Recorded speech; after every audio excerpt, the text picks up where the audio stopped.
Welcome to టీ10 నేను రేవతి. దశాబ్ద కాలం తర్వాత జమ్మూ కాశ్మీర్ లో ఎన్నికైన ప్రభుత్వం తిరిగి వచ్చింది.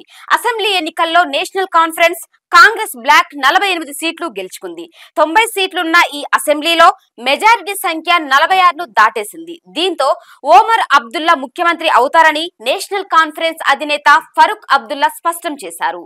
ఓమర్ అబ్దుల్లా ఒకనాడు జమ్మూ కాశ్మీర్ ముఖ్యమంత్రిగా ఉండేవారు. ఇప్పుడు కూడా కాంగ్రెస్ తోనే పొత్తు పెట్టుకున్నారు. అయితే ప్రస్తుత పరిస్థితి గతంలోలా లేదు. జనవరి 2009 నుంచి జనవరి 2015 వరకు ఓమర్ అబ్దుల్లా ముఖ్యమంత్రిగా ఉన్నప్పుడు జమ్మూ కాశ్మీర్ పూర్తి స్థాయి రాష్ట్రంగా ఉంది. దానికి స్వంత రాజ్యంగా ఉంది. కానీ ఇప్పుడు సీన్ మారింది. జమ్మూ కాశ్మీర్ కేంద్ర పాలిత ప్రాంతంగా మారింది. జమ్మూలో ప్రజలు ఎన్నుకున్న ప్రభుత్వం కంటే కేంద్రం నుంచే ఎక్కువ జోక్యం ఉంటుంది. లెఫ్టినెంట్ గవర్నర్ ఆమోదం, అనుమతి లేకుండా ప్రభుత్వం పెద్దగా చేయడానికి ఏమీ ఉండదని రాజకీయ పరిశీలకులు అభిప్రాయపడుతున్నారు. జమ్మూ కాశ్మీర్ పునర్వ్యవస్థీకరణ చట్టం 2019లో పార్లమెంట్ లో ఆమోదించబడింది. దీని ద్వారా రాష్ట్రాన్ని 2 భాగాలుగా విభజించారు. జమ్మూ కాశ్మీర్, లడఖ్ 2 ప్రత్యేక కేంద్రపాలిత ప్రాంతాలు. జమ్మూ కాశ్మీర్ లో అసెంబ్లీ ఉండగా లడఖ్ లో అసెంబ్లీ లేదు. రాజ్యాంగంలోని ఆర్టికల్ 239 ప్రకారం ప్రతి కేంద్రపాలిత ప్రాంతం యొక్క పరిపాలన రాష్ట్రపతికి ఉంటుంది. ఇందుకోసం రాష్ట్రపతి ప్రతి కేంద్రపాలిత ప్రాంతంలో ఒక నిర్వాహకుడిని నియమిస్తారు. అండమాన్ నికోబార్, ఢిల్లీ, పుదుచ్చేరి, జమ్మూ కాశ్మీర్లలో లెఫ్టినెంట్ గవర్నర్లు ఉన్నారు. డామన్ డయ్యూ, దాద్రా నగర్ హవేలీ, లక్షద్వీప్, చండీగఢ్, లడఖ్లలో నిర్వాహకులు ఉన్నారు.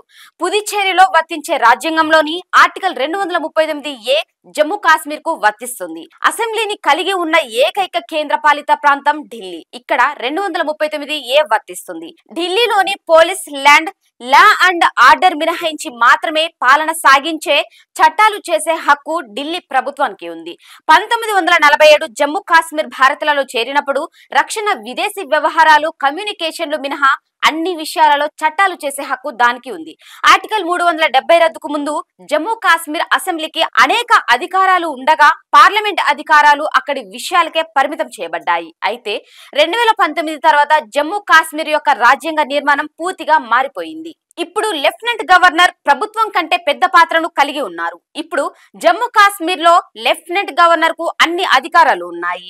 పోలీస్, లా అండ్ ఆర్డర్ మినహా ఇతర విషయాల్లో చట్టాలు చేసే హక్కు ప్రభుత్వానికి ఉన్నప్పటికీ లెఫ్టినెంట్ గవర్నర్ ఆమోదం తప్పనిసరి.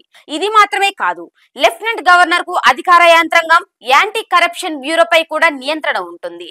అంటే లెఫ్టినెంట్ గవర్నర్ ఆమోదంతోనే ప్రభుత్వ అధికారాలు బదిలీలు, పోస్టింగ్లు జరుగుతాయి. అంతేకాక లెఫ్టినెంట్ గవర్నర్ తీసుకునే ఏదైనా చర్య దాని చట్టబద్ధత, ఆయన అలా చేస్తున్నప్పుడు తన విచక్షణను ఉపయోగించాలి. ఆయన విచక్షణ ఉపయోగించలేదనే కారణంతో ప్రశ్నించలేదు. నిర్ణయం తీసుకునేటప్పుడు లెఫ్టినెంట్ గవర్నర్ మంత్రి మండలి సహా తీసుకున్నారా లేదా అనే ప్రాతిపాదికన ఆయన నిర్ణయాలేవి కోర్టులో సవాలు చేయబడవు. ఎన్నికలకు ముందు కూడా అడ్వకేట్ జనరల్, లా ఆఫీసర్లను నియమించే హక్కు లెఫ్టినెంట్ గవర్నర్ కు ఉంది. ఇంతకు ముందు జమ్మూ కాశ్మీర్ అసెంబ్లీ పదవీ కాలం 6 ఏళ్లు. కానీ ఇప్పుడు ఇక్కడ కూడా ప్రభుత్వం 5 ఏళ్లు మాత్రమే నడుస్తుంది. అనంతరం ఎన్నికలు నిర్వహించనున్నారు. ఇది ఇవాల్టి న్యూస్. చూస్తూనే ఉండండి టీ10.